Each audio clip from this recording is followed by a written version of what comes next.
in 314 for a shooting at Century Theaters. They're saying somebody's shooting in the auditorium. Roger, keep your fires west of the smoke. You're cleared hot. An officer hit. Send me the world. Don't go over that fence. Don't go over that fence. Grab the shotgun again. Welcome to Tactical Tangents.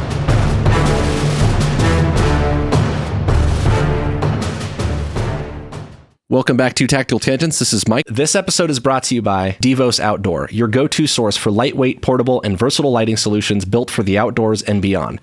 Whether you need scene lighting for public safety emergencies or reliable area lighting for your campsite, Devos has you covered.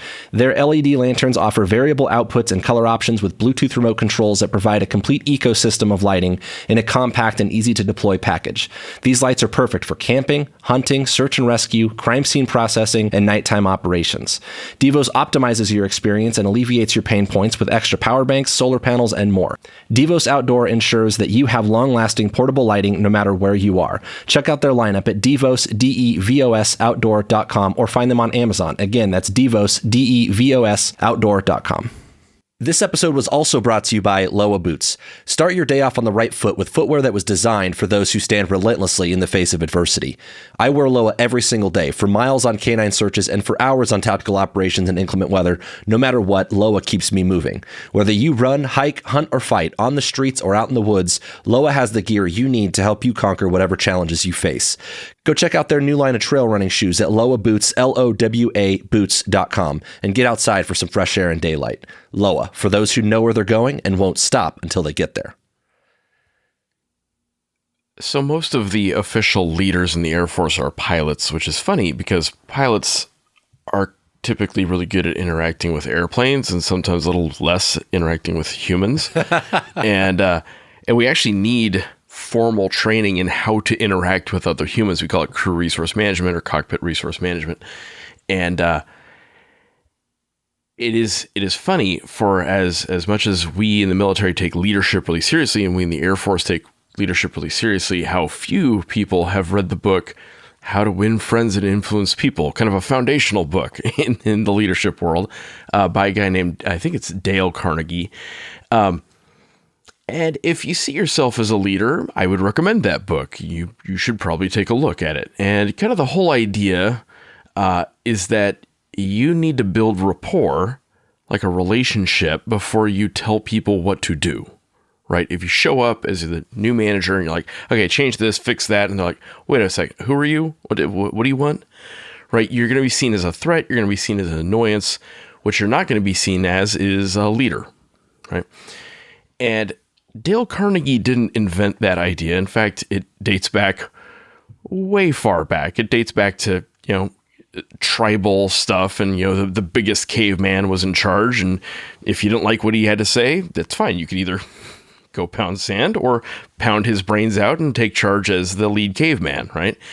And there was this philosopher, Aristotle. Might have heard of him. Yeah, might have heard of him. I don't know. I definitely haven't read his book. And he taught that persuasiveness of a message has about as much to do with how people saw the source of that message as they saw the message itself, right? It's not what you said, it's how you said it, right? Or who said it. Yeah. Maybe I always attributed that to Sun Tzu, but it's a different story.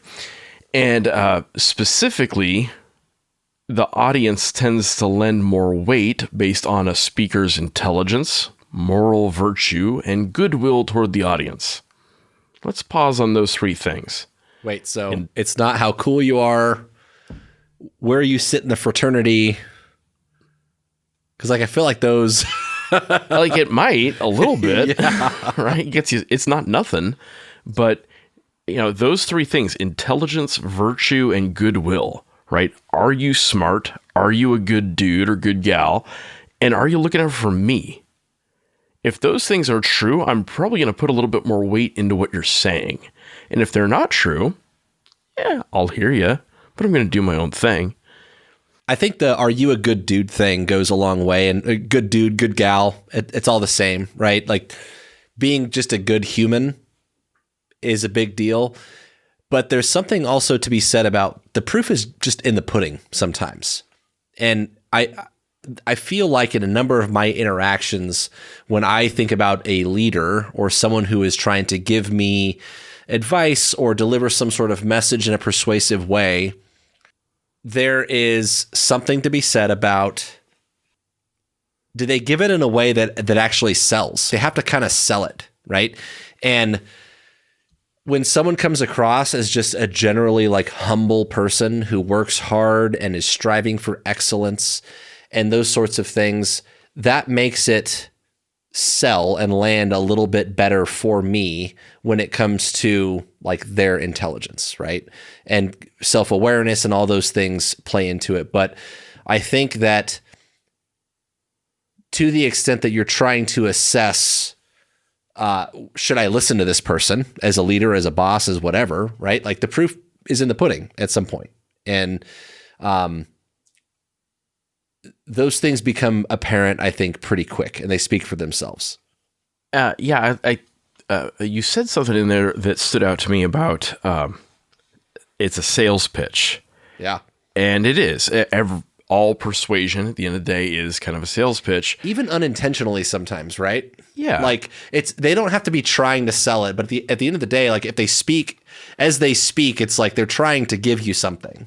And you're like, do I buy it or not? Like, yeah. And you've heard really bad sales pitches, I'm sure, at this point in your life, right? Oh, yeah. And I have seen really bad, cheesy attempts to lead me. Like, I've been in the military for 22 years. I've seen a lot, right? And when a guy comes up to me, a new commander, new boss, puts his hand on my shoulder because some leadership school told him to do that, and he reads my name tag, and I don't go by my first name, so he reads off, James, and I'm like, people who know me don't call me that, but I see you're trying to establish rapport, so at least you're trying there, buddy, right? Just doesn't get you there. And this is tricky, particularly, I think, in the military, because you're often rolling into a new group of people, right? You're rolling in and you have to get through that forming, storming, norming cycle. And some of that just has to play out, right? At some point, people are going to see the proof in your pudding. And you need to watch for clues and cues about how that's going. But we want to work on some tools to help you accelerate that when you need to, right? And in the military construct, rank gets you some credibility as a stranger. I can walk in with whatever's on my shoulders, and that's not nothing, right? Unless the rank structure and the promotion system loses credibility.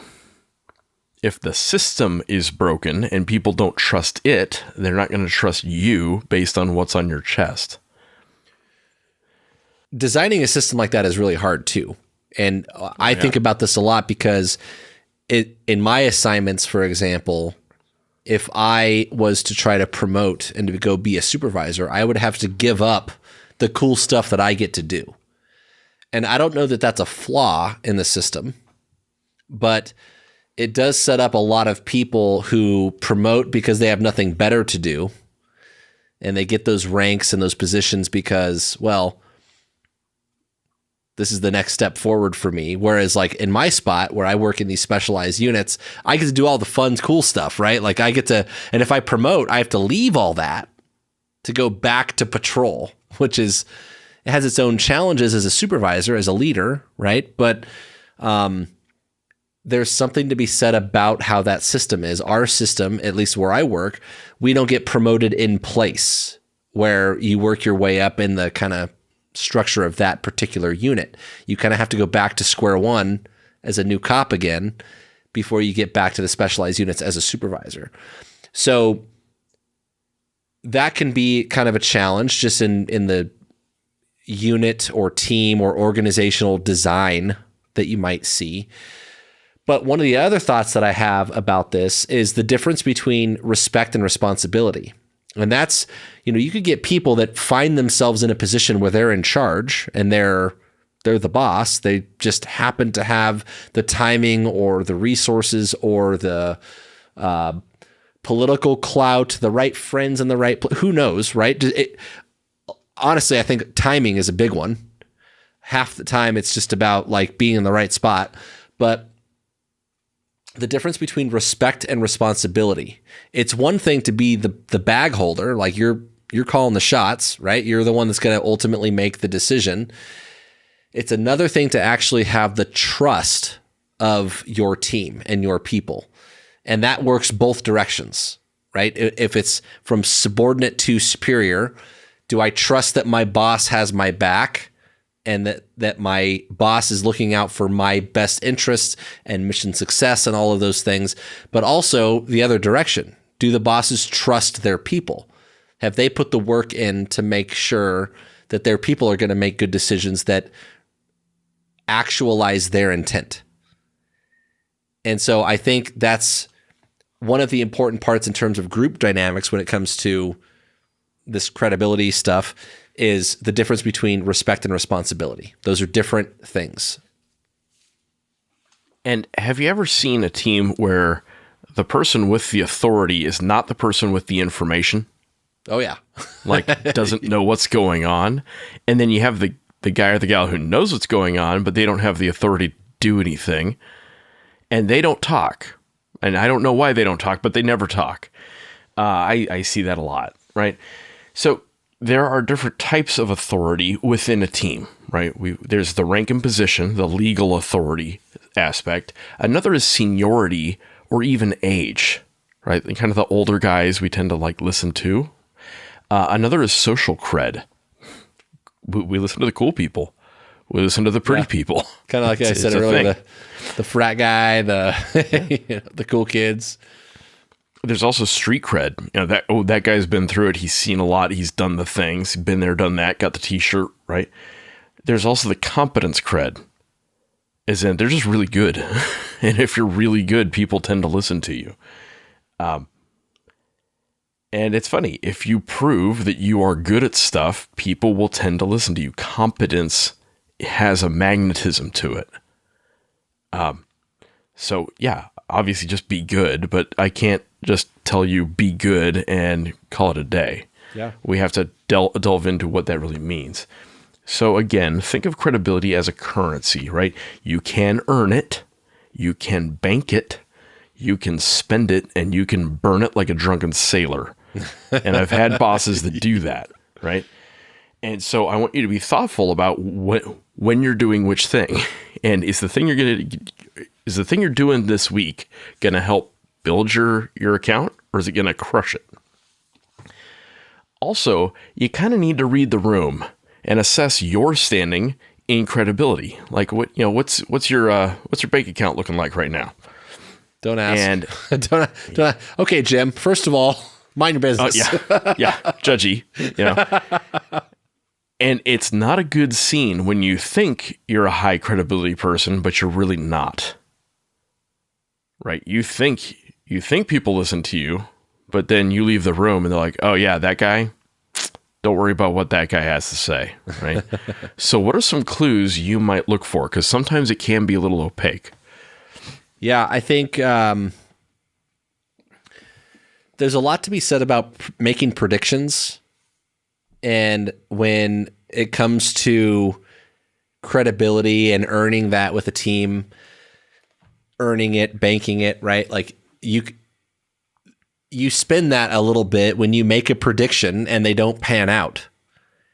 And I think anytime you make some assessment of a situation or a problem, and you know that like, hey, the probability, like I can never say 100% this is how it's going to go, right?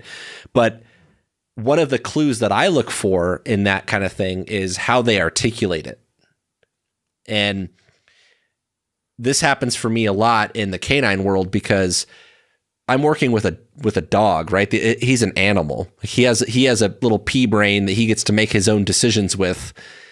And so I can't, it's not like I can sit there and have a conversation and be like, hey, can you do this for me? Like in a canine situation, I have to be able to tell my bosses or my team leaders in any given situation that, hey, like this is what he's probably going to do. This is what he could do, but like he's a dog. So I don't know. Like he could do whatever he wants at the end of the day. Right.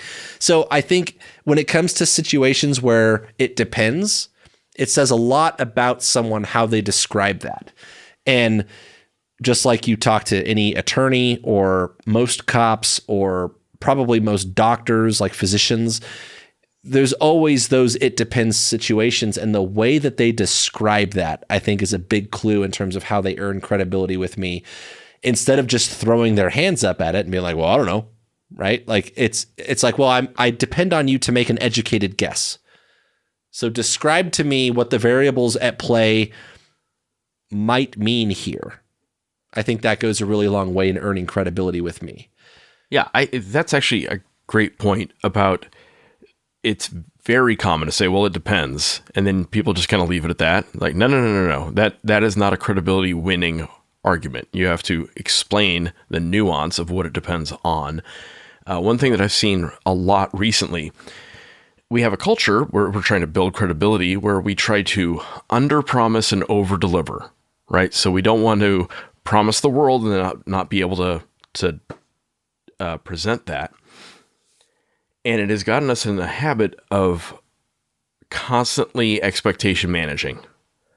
Well, we probably can't do that. So, maybe the plan will show up, maybe it won't, right? In a very this is important, in a self-preservation kind of way. Yeah. Not in a way. We don't want to be held to this, right? Exactly. Like they're really only doing it to the extent that they can protect their reputation. And they think they're building credibility, but they're actually burning it when they do it. And I think there's a big difference to be said about credibility versus reputation. Yeah. Right? Like it's one thing, like they're worried about image, which is not the same thing as I want to go to that guy for advice. Like one is much more self-serving than the other. And I think that's noteworthy. Yeah. As an example, I'll talk to somebody from whatever aircraft, mission type, and I'll be like, what can you do for me? This is my mission. I'm looking for options. And like, well, we probably can't do this. We probably can't do that. Our maintenance rate is such. And I'm like, look, dude, what can you do for me? And they're so squeamish about being able to make a promise that they won't do anything. That's worthless, right? And their credibility just tanks the second that happens. One of the things that comes up for me for canine stuff, one of my early mentors in the canine world, and he was also a SWAT guy, he told me early on, you're only as good as your last find. And that was one of those pieces of advice that like, it doesn't matter that you were cool, that like one time you found this guy, a year ago or whatever. If you don't show up today when it matters, and if you miss the guy that you're looking for on the day that on whatever give it today, right? Like, then it doesn't matter. You're only as good as your last find. All that stuff in the past that you did, no one cares. And this is one of those things where I think everyone has a heyday, right? Everyone has a prime. I'm sure when Jim was flying the T6 or something, circa 2005 or I don't know, whatever it was. He was probably a rock star, but like his eyes might be getting a little old by now, And so if he can't put the wheels on the ground where he needs to today, it doesn't matter where he was 20 years ago. Right? It hurts when you say these things. Yeah. No, but the thing is you still put the wheels where they need to go these days. Yes. So it counts, right? But like it doesn't matter back then. It matters today what you can do. Yeah, and I just like the what have you done for me lately aspect of credibility in general. Yeah, I like that, right? Yeah. Speaking of work stories, a while back I had a big boss who refused to spend money on a number of things that most of the formation thought were pretty worthwhile. Some uniform stuff, that kind of thing, right? And he's like, no, we don't have the money for that. Okay, cool. And then we turn around and he bought a golf cart to drive around with. And a number of us were just like dumbfounded. We're like, what the hell was that? And I've made a point since then. I take aside the NCOs and I'm like, look, guys, a senior NCO should have pulled him aside and guarded his credibility and kept him out of trouble, right? Like, hey, sir, however you think this looks, it doesn't look the way you think it looks, right? That's one of the big things we use NCOs for in the military, is to guard the credibility of the officers, even and especially from themselves. Now, I know there's a sergeant rank in most police agencies, but like, I don't think you guys use sergeants the way we use sergeants, right? You want to speak to that, Mike? Yeah, it's definitely not the same thing. It's a lot more, the rank structure in police departments is very linear, whereas in the military, it's very parallel, right? Yeah, it's a complex caste system. Yeah. So one of the things when I think about this in a military context versus law enforcement is the difference between formal and informal leadership. And I recognize that as far as the military is concerned, you have your NCO or your non-commissioned officer ranks, those the sergeant quote unquote ranks.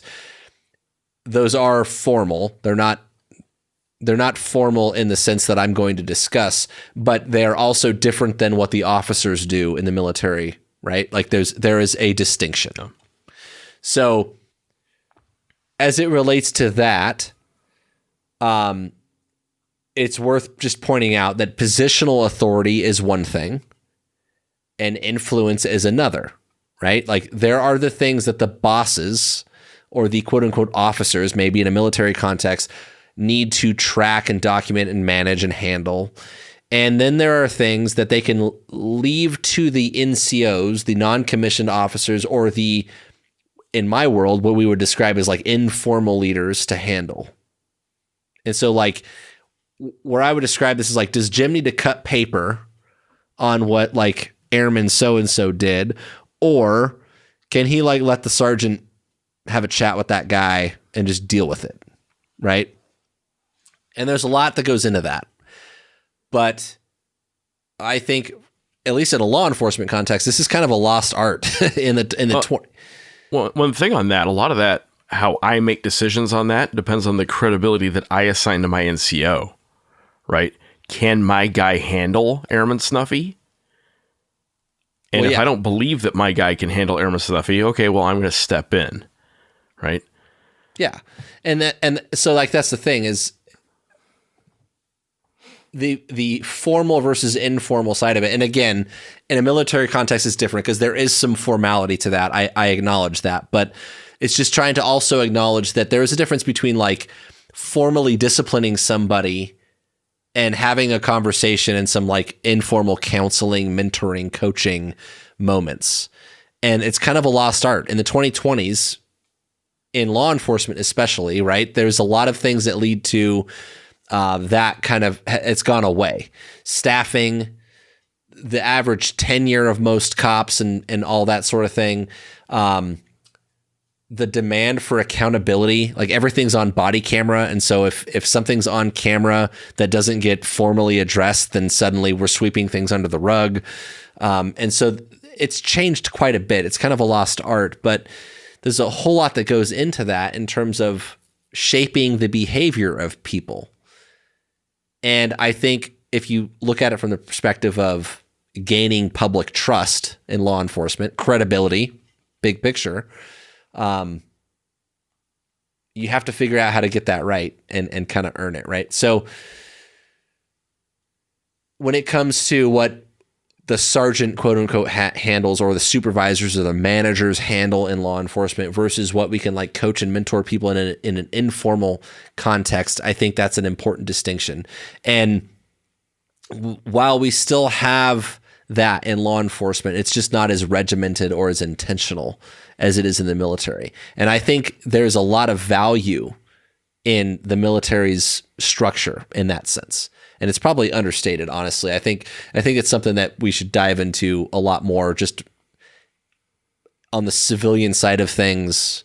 I don't know, corporate structure, like in all sorts of ways. There's probably a lot to learn from that. But the NCO Corps is, and I mean it, a secret weapon of the U.S. military. Absolutely. Yeah. Oh, 100%. Like, and I think like so, that's been stated. Like so many people say that, right? Yeah. But that's not just like cliche.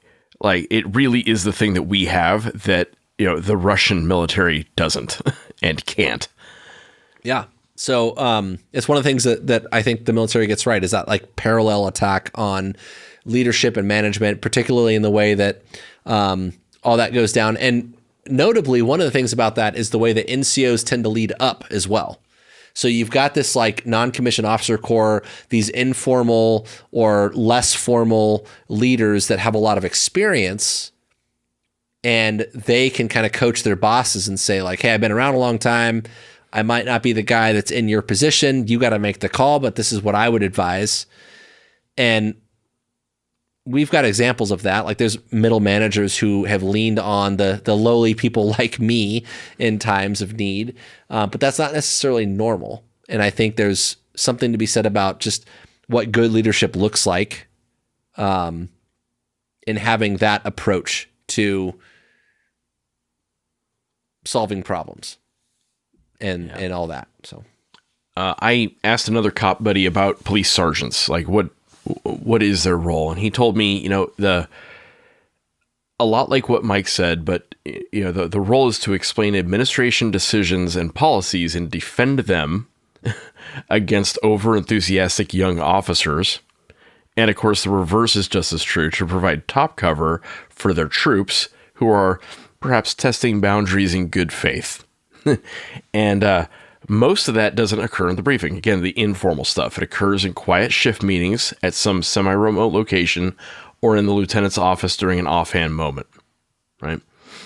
So, shifting gears a little bit, credibility has a lot to do with honesty and trust. Do people believe you? That's a big question. When you talk, do people believe you? And that isn't just about telling the truth all the time. It is, largely, but it's all the other stuff too. Do you put your money where your mouth is? Do you make predictions that pan out? Do you say the sky is falling when it isn't? Do you complain all the time? Do you say things are good when they're really not? Or do you say things are bad when they are actually just, fine? Do you show up when and where you said you're going to show up? Do you enforce the same standards on everybody, including yourself? Do you put your money where your mouth is? Do you have the guts to hold other people accountable? And I've had some bosses who just don't. Right? That's a credibility problem. And do you have the guts to hold yourself accountable, to have self-discipline? I think what that all boils down to in a lot of ways is just maturity. And we talked a lot lately. We did a whole episode on police chases and pursuit policies. I've watched a lot of young officers, and I was probably that guy at one time or another, like stomp their feet and bang their fists about why we should chase anything and anything that runs on principle, right? Anything, anyone, doesn't matter till the wheels fall off. Like we got to set a standard, set a norm for what happens if you run from the police. And this is kind of like what Jim is saying. Like if you say the sky is falling and it's not, right? If you're making that case and you think that you just have to do it on principle and you're not taking the time to appreciate and account for the nuance in some of those decisions, like you're going to run yourself into problems, right? And it takes time to learn that maybe sometimes not everyone or everything should be chased. Like maybe there's a better way, and maybe we just got to let some things go and not get too emotionally invested, right? And part of that's recognizing the nuance, and part of it's looking at the juice versus squeeze, like the risk management side of it, which is arguably a product of appreciating that risk, right? That comes with time and maturity and experience. So to Jim's point, like, yeah, it's not just about the truth of the matter. It's also about understanding what predictions can be in terms of like, is the sky falling or not? Like you just don't know 100%. And also critical thinking at the end of the day. Yeah, the predictions thing, that's a tricky one. It comes up with military stuff. We've talked about the fantasy, the tactical fantasy. Right now, the entire U.S. military is preparing for a war that hopefully is never coming. Right? Right. there's apparently this like China place out there and a Russia place out there, and Allegedly. any number of other players. And like, I don't know, is it one chance in a million stuff's going to kick off with China? Is it one chance in 1,000, one chance in 10, one chance in 5? And, if we say, hey, the whatever year X, that's when we think it's going to happen. If it comes and it goes and the sky didn't fall, what happens next? And that goes back to that like credibility versus reputation, the image part of you say all that, and then what happens? Like now you're the asshole, right? Like, yeah. On the other hand, I have one of my jobs is readiness, right? And if on the off chance it does kick off, and I didn't do every possible thing to make sure we win, I don't really care about my reputation at that point. I'm a smoking hole in the ground. And this is what I like about what I said earlier when it comes to how you describe it.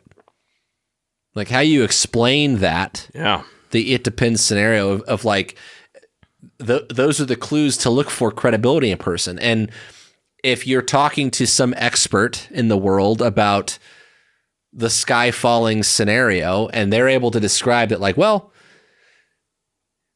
maybe nothing happens. Or, and then they could give you a scenario that really makes you think and go like, oh, fuck. Like I better account for that outcome. Like, and that's, that goes a long way in terms of making you think. Like the critical thinking, I think, goes far there, and how someone describes that. Right. Yeah. So consider in terms of group dynamics, we humans are tribal, in a sense, kind of pack animals. We're kind of community animals. And we, because of that, evolved social dynamic, we have a highly evolved sense of fuckery when it comes to leaders, right? Like, that's a word for it.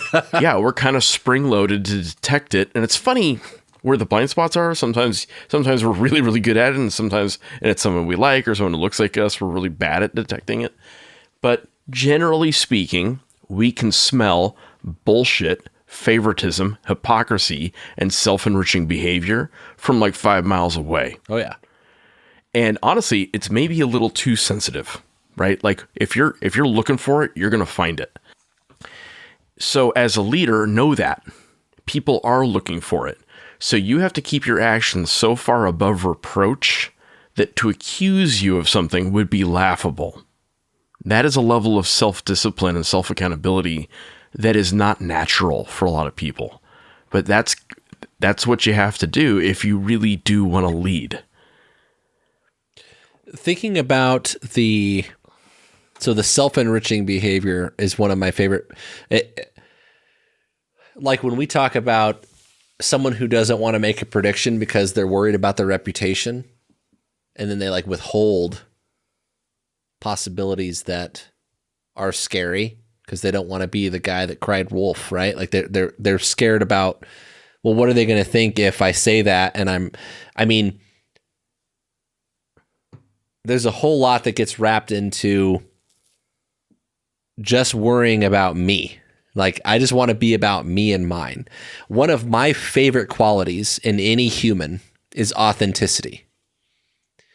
And it's one thing to be right or wrong about any given thing. And it's another thing to own it and to have some self-awareness and humility and to be able to have like a sense of personal growth. And I think Jim is right. We notice this kind of thing from 1,000 miles away, and there is something to be said about a person who can, I go back to the salesmanship side of things that I said earlier, like, hey, I'm legitimately worried about China or Russia or whoever doing X, Y, or Z. And I hope that never happens. But let's just like stay with me for a minute. Like, let's just go with that. Right. And in my experience, if you can describe and sell that in a way, right, that's authentic, people will notice.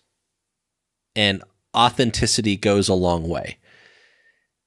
Maybe you're completely wrong, right? But it all boils down to how you communicate that and to what degree you've explored it critically, like the critical thinking side of it. Like, hey, this is like a 7 out of 10. This is like a 6 out of 10, right? Like it could be worse, it could be better, but maybe I'm a total fool, or maybe I'm completely right. And today in this moment, this is the risk. This is the risk. This is the reward, the juice versus squeeze ratio, right? Like there is a secret sauce component to getting that kind of thing right. And I think having some sense of authenticity and also empathy, right? Because it's easy to be like the intel guy or the low level guy that says like, well, boss, I think it could be X, Y, and Z. It's like, okay, well, if you're telling me we should nuke some country, like if you're telling me that's the answer, there's a lot that comes with that, right? And so and that intel guy isn't necessarily going to pay the bill for the decision, right? That's exactly where I'm going on the empathy piece. Is like have empathy for what that means for the person that trusts you. Like if you've earned someone's trust and respect and credibility, and they listen to you, you need to have some empathy and like incorporate that into whatever it is you're saying might happen, right? Be empathetic to what that check, like how many zeros are on that check, in a sense. Yeah. Mike, you mentioned humility, and I think that's a great point that we probably should pull the thread on a little bit. We say we want leaders to be humble, and we do, but we also want leaders to be competent and confident. That's a tough balancing act, I think, particularly when you're young and you're trying to figure out where you are on the Dunning-Kruger curve of, arrogance and competence stuff. Like, how humble exactly do you want your airline pilot to be? Could you be too humble as an airline pilot? What about your brain surgeon? Do you want your brain surgeon to be like, well, I don't know. I don't know if this is going to work or not. It depends. There's a fine line, right? Like you want them humble enough to listen to others and to be coachable by their mentors. You want the brain surgeon to listen to the nurses, right? You want the commander to listen to the NCOs. You want the airline pilot to listen to his co-pilot or her co-pilot. So hold on. I have to jump in on something about the nurses or the surgeon listening to the nurses and the pilots listening to the navigators and all that, right? Like, this is a huge thing about like credibility is having that many like sensors or eyes or brains on a problem and what that brings you, right? And I think this is a big deal on the humility front because appreciating that is really difficult to like when you think that you're the guy, right? That you're the shot caller, trigger puller, you're the guy at the sticks, like whatever it is. It's important that you have that sense of confidence that like, I'm going to make the decision. I have the executive authority or whatever that looks like, right? Like you have to make the call. That's fine. It's not a democracy, but also that appreciation for like, do you know how much power that brings you to have 6 or 8 or however many brains on the problem, like eyes on the problem? Like, dude, that's so valuable. I don't know how you put a price tag on that. Yeah. And you do want them to listen, right? On the other hand, you also want them to be able to look you in the eye and give you a sense that they have it under control. Credibility is deeply embedded in this idea, this balance between humility and confidence. Yeah. It wouldn't be a podcast with two guys talking if we didn't talk about Nazis and World War II at least once. So there was this German tank commander who was very successful early in the war, Erwin Rommel. And he was successful enough that he gained a lot of the respect of even the American commanders, right? In his writings, and he was a very thoughtful leader guy. One of his more well-remembered quotes is, be an example to your men in your duty and in private life. Never spare yourself and let the troops see that you don't, in your endurance of fatigue and privation. Always be tactful and well-mannered, and teach your subordinates to do the same. Avoid excessive sharpness or harshness of voice, which usually indicates the man who has shortcomings of his own hide, which is funny because German to me sounds sharp and harsh. But in my mind, what he's talking about is like, that's how you develop credibility, right? You put your money where your mouth is and you do the work.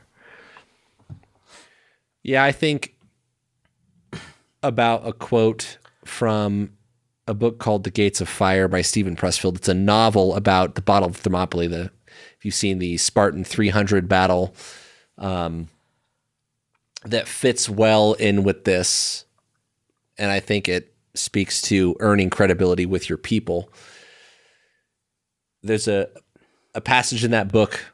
He says, "A king does not abide within his tent while his men bleed and die upon the field. A king does not dine while his men go hungry, nor sleep when they stand at watch upon the wall. A king does not command his men's loyalty through fear, nor purchase it with gold. He earns their love by the sweat of his own back and the pains he endures for their sake. That which comprises the harshest burden, a king lifts first and sets down last. A king does not require service of those he leads, but provides it to them. A king does not expend his substance to enslave men, but by his conduct and example makes them free." I feel inspired. I do. Yeah, same. So we like some inspirational quotes around here. But how do we put that into practice? You know, officers eat last. Okay, you understand that. I understand that. Got it.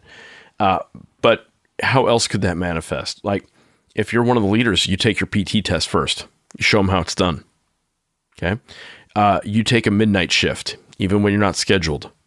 You try to catch your guys doing things right, and you fight for them for recognition. Maybe the police chief should take a walk around the building. Maybe work a beat one day a month.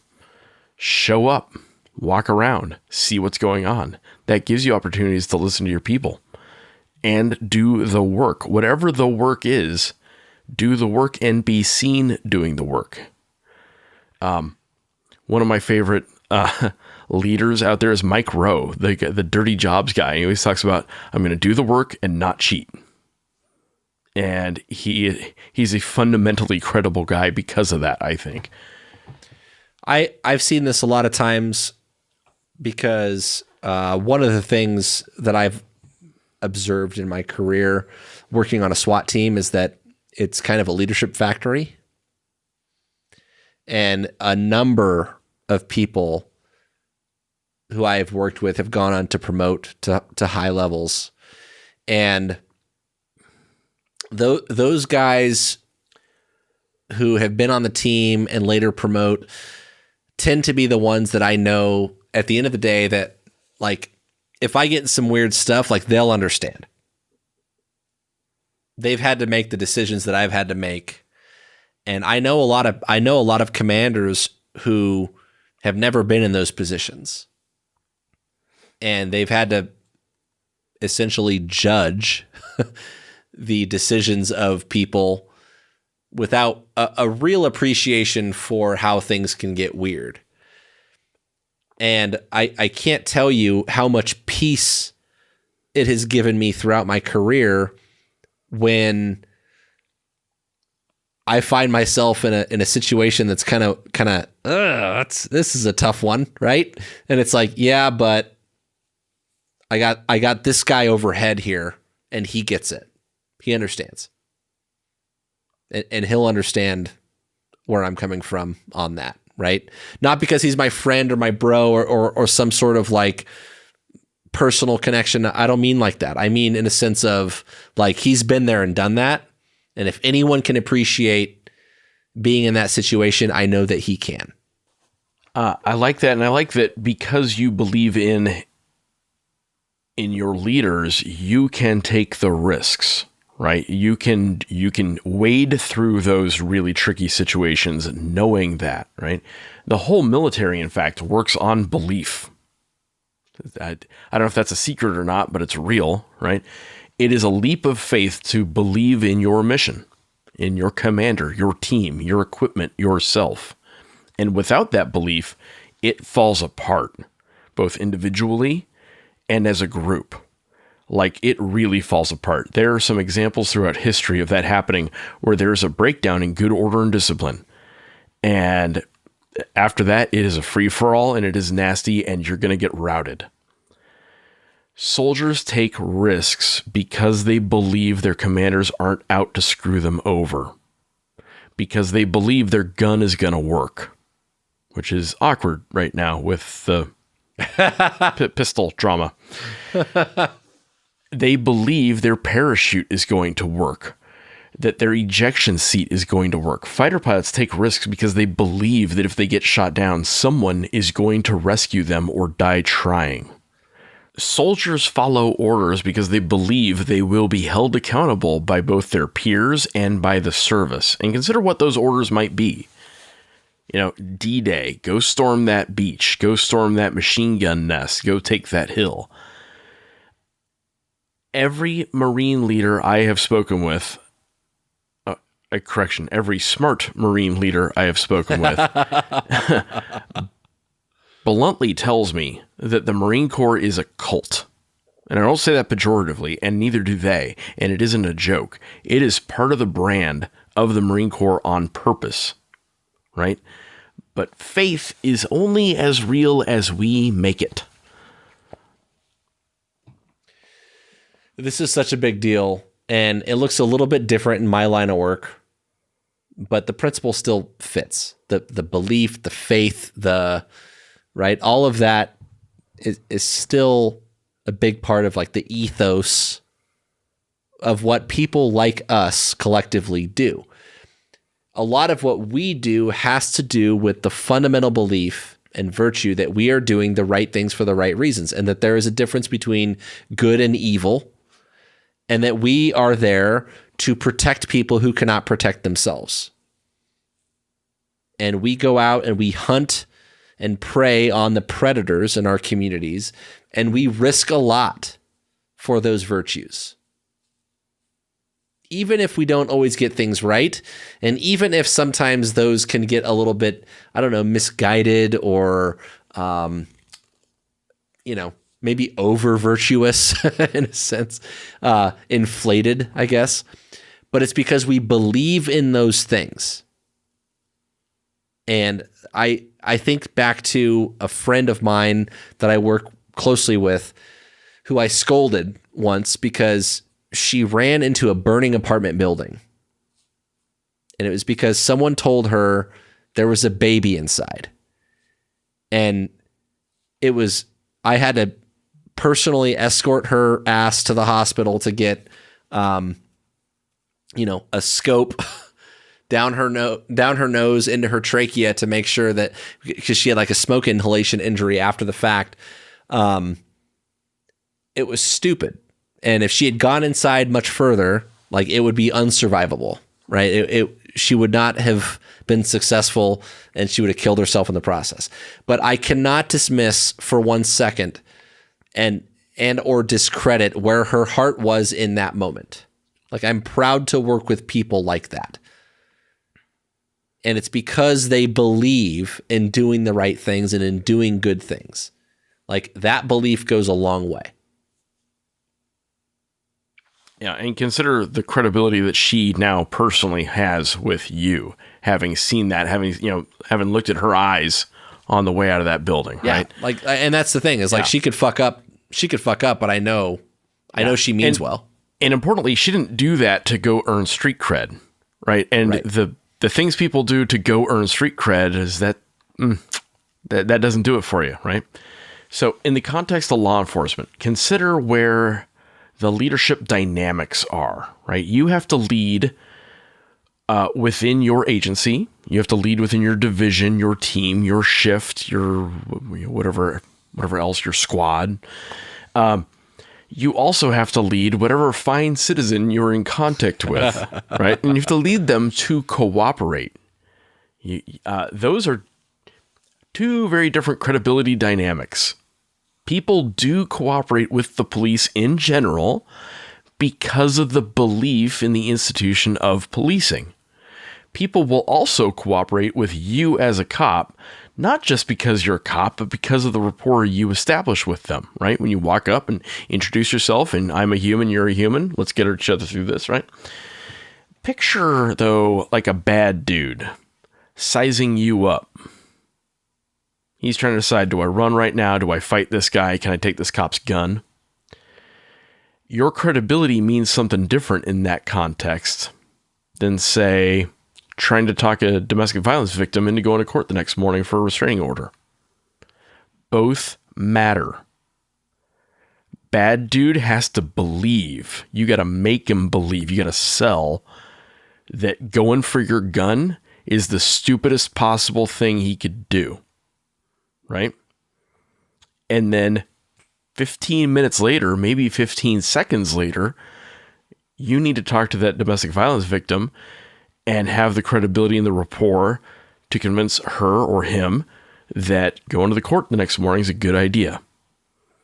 And then separately from all of that, consider how your radio chatter impacts how other guys on your shift assess your credibility. Do you sound like a Assed up. Do you sound assed up? Like a rookie with your hair on fire. Yep. Yeah. Consider how your department's social media presence impacts whether people lose their minds over like a gray area police use of force. You know, were your TikTok dance videos, were they helping your credibility or hurting it? Were your very robotic languaged, our agency received a call reference to domestic violence.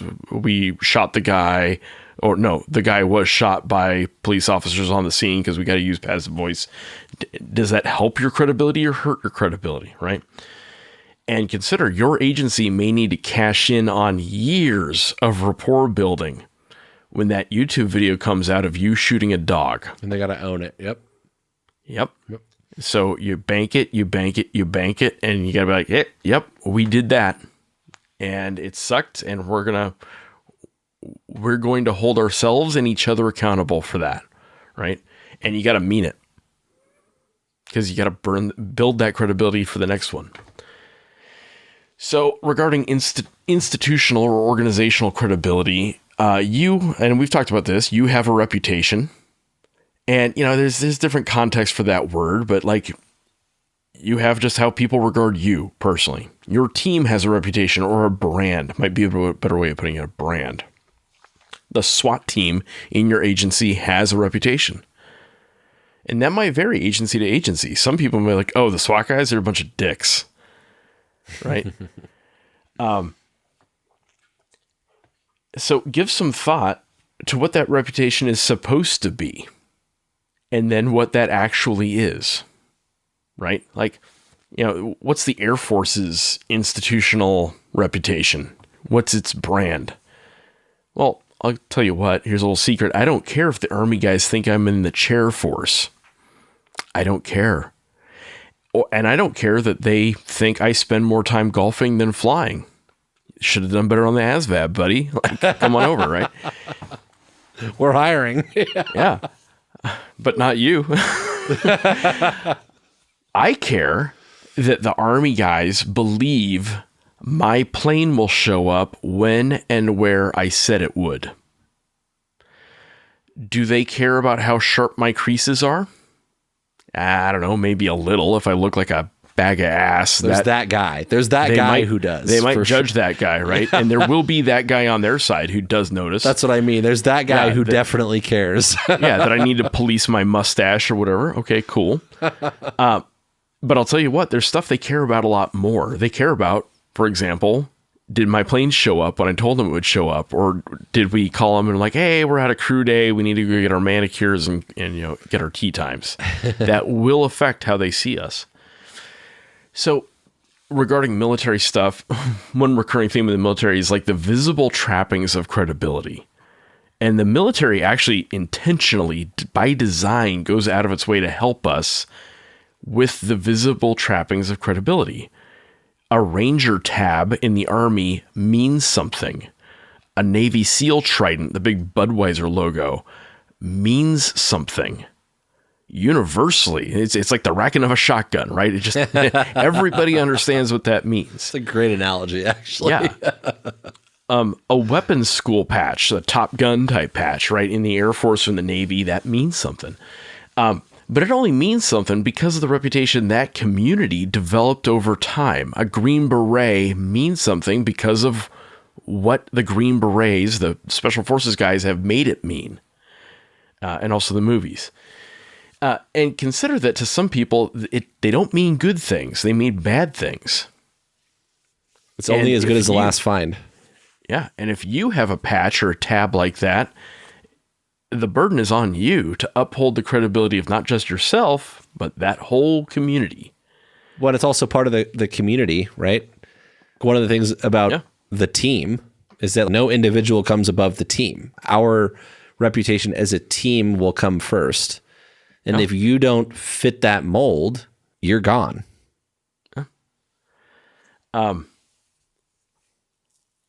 Going back to the kind of belief thing, this is why undermining the chain of command is a huge red line in the military. That is why insubordination is a huge red line in the military. That's why commanders get fired when senior commanders lose, quote unquote, full faith and trust in them. And that trust has to go up and down the chain, right? Like, we cannot tolerate that, because as soon as that belief structure, that accountability structure breaks down, like, the whole thing gets real precarious real fast. From a leadership standpoint, I think this is a key, there's a key point in this, like, the trust and support has to go both ways. As a leader, you have to be able to trust that your people understand and are proficient and equipped enough to carry out what you expect of them. And the key in that is making sure that that is true before, like, the big one, before the day of the event, right? And we've done episodes that talk about micromanaging. If you have to micromanage your people, you're doing it wrong. So the trust works both ways. You have to lead and teach and develop your people to a degree that you trust them. And if you don't, that falls on you. Like, that's your fault, not theirs. That's not their shortcoming. That's not their fault if they suck. Like, your job is to make them better and prepared and ready. So lead and mentor and coach them to a degree that you trust them, and also that they believe that you trust them, right? And also making sure that at the end of the day, whatever it is you tell them to do, they implicitly trust and respect that if you give them that order, it's the best use of their time, effort, and attention, because they know that you know what the fuck you're doing. Like, you should be striving to earn that from them. You shouldn't just demand or expect that because you're the boss and you have the rank. That is something that should be earned. And when it comes to that, like, faith in your leadership, you need them to feel like they are prepared and equipped to make the decisions that they're supposed to make, and you should be able to trust them. And if you don't, that speaks more to you than them. When I think about all the things that I've learned, through my journey, learning leadership over the last, 40 plus years, and particularly my military career, the phrase credibility is currency is one of those things, like, that's not just a platitude. That's not just a thing, in some leadership book I read. I see it all the time. When I started working around the special operations community, there was a common saying of credibility is freedom of action, right? Our ability to do the things we need to do, that we believe we need to do. Yeah, they'll ask fewer questions. Yeah, is embedded in, do they believe us and do they trust us to go do it and not screw it all up, right? And your rank, your job, your patches, your tabs, your merit badges, they do buy you a little bit, right? But they can't be the thing you bank on all the time. They buy you a little, but this is a thing you have to fight for and earn every day. You get it by showing up, by doing the work, putting your money where your mouth is, choosing your words carefully, but not so carefully that you're just covering your own tail. You have to be, to quote, I think it's the Swedish police, you have to be both caring and daring. Beautiful. But yeah, it's real, right? and you have to be consistently a good dude or good lady who is on their side. And if you got that, you're going to start banking it. And if you're going to burn it, I want you to think real hard about what you're burning. I think that's all I got. The last thing that comes to my mind is we talked about the whole reputation, and you mentioned this just in your last comment there about people who are just trying to protect their own image. We talked about that earlier. And I think what you said there that stood out to me was the being on their side part. At the end of the day, like if you're really on the right side, that should speak for itself. It's not about you and right versus it's not about like, I'm not trying to save face and make Jim look bad. Right? Because like I want people to take my side, not Jim's. Like I want to be the one that's right. I see people do shit like that, right?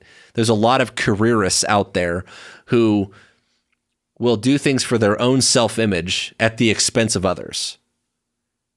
Or vice versa, right? They will try to, damage others' image to improve their status or, whatever.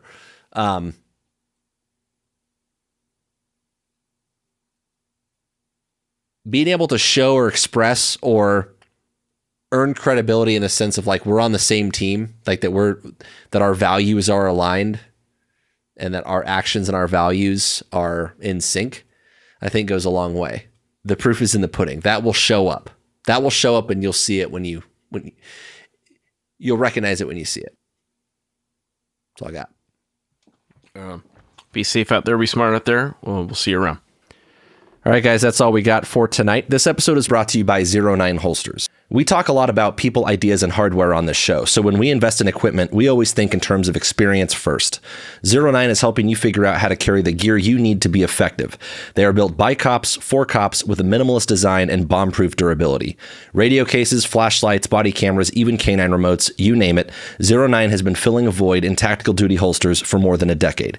Go see what they offer at 09 Holsters, that's ZERO, the number 9, holsters.com. 09, built to win the fight. And this is Jim. This episode is also brought to you by Manus X. We've talked a lot about the tactical fantasy on this podcast, and one of the quickest ways to break your tactical fantasies and actually improve your performance is by getting real feedback. One of the ways you can do that is with Manus X. You're not going to get better at shooting on your own. You need practice, data, and coaching. And you need to make the most of your ammo with good live and dry fire training. Manus is a family of training devices that tracks you while you train. It times and tracks everything you do in a drill and coaches you as you go. It is indispensable to taking your shooting to the next level. Go find them on manusx.com. Don't forget that we put out new episodes on the 1st and the 15th of every month. If you like what we're doing, you can head over to Patreon, give us $1 for each new episode. That money's going to go back into bringing you good content. If you want to interact with us, you could find us on Facebook, Instagram, and Twitter. We are at TacTangents. You can also email info@tacticaltangents.com. All right. That's all we got. Good talk.